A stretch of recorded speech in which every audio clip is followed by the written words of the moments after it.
Hi, welcome to the show. Today we're premiering a new story. This is a story about facing your fears. Do you get scared when you have to do something new? Well, our little squirrel hero Pip does. She's afraid of heights. So when her friend Benji asks her to help him get his kite out of a tree, she's in a tizzy. Pip would much rather stay low to the ground where she feels safe, collecting shiny things and arranging them carefully. She likes to keep things exactly right. So when Benji comes zooming down from the sky, landing slightly on the ground, today's story is called The Kite That Reached the Sky. Do you have a favorite character from today's story? Let's meet them. Pip, a small but bright-eyed gray squirrel. She's nervous and kind and loves collecting shiny things like bottle caps and buttons and rocks. She prefers to stay low to the ground. Benji, a playful bluebird. He's optimistic and energetic, but sometimes a bit clumsy. Mrs. Oakleaf, a gentle old tortoise who offers sage advice to those who seek it. It's a sunny day in the sunny forest. Sunlight dapples through the lush green leaves. Colorful wildflowers dot the vibrant grass. Our hero Pip meticulously arranges a collection of smooth pebbles, shiny bottle caps, and one particularly bright red button near a large, gnarled tree root. Her movements are careful and grounded. Then suddenly, the scene is transformed. In a flash, whoosh, Benji zooms into the frame, slightly wobbly, and lands with a soft thud, dropping a beautifully crafted kite made of bright yellow and red leaves stitched together with spider silk. It has a long, flowing green vine tail. Pip watches in awe, and Benji puffs out his chest proudly. Pip admires the kite. It's beautiful, like a piece of sky. Benji can't wait to fly it. He grabs the kite string, a sturdy blade of grass, and hops excitedly toward a small, sunny hillock. Taking a hesitant step back, Pip glances nervously up at the towering trees.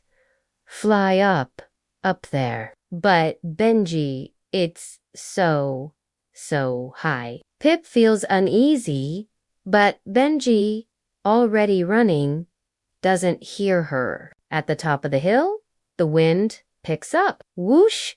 Benji runs down the small rise. The kite catches the wind instantly and soars up with a joyful whoosh. Pip watches, mesmerized but rooted to the spot. A loud gust of wind, another loud whoosh, catches the kite, and Benji squawks as the string pulls hard. Whoa! Hold on, little guy. The string snaps, the kite spirals wildly and is carried by the gust, and finally, it lodges firmly in the very highest branches of the tallest oak tree. Benji lands with a soft thud. Pip gasps. Pip and Benji look up in dismay. The kite is stuck.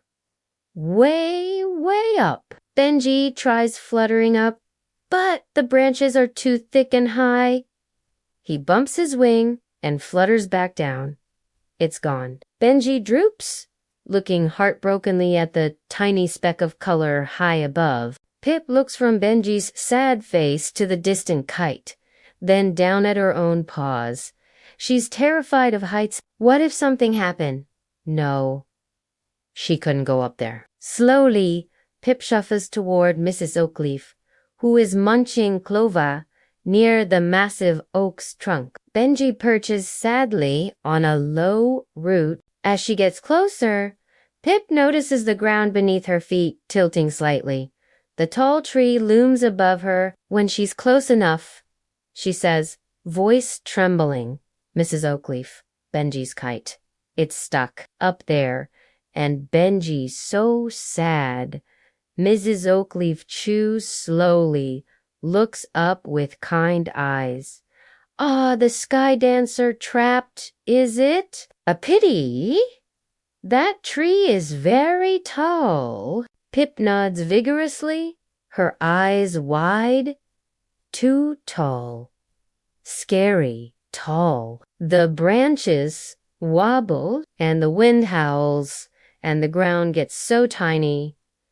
Pip shudders. Sometimes, Pip, courage isn't about not being scared.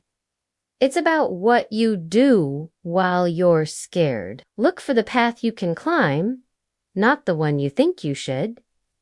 Mrs. Oakleaf goes back to her clothing. Pip stares at the towering tree, then down at her collection of ground treasures. Her eyes land on the long, sturdy blades of grass she uses to bundle things, then flick to the strong, flexible vines hanging from lower branches. A tiny spark ignites in her eyes. Pip stands at the base of the mighty oak. She takes a deep, shaky breath. She isn't climbing the thin outer branches. Instead, she's tying long blades of grass together, then attaching them to the vines hanging down like nature's ropes. Carefully, cautiously, she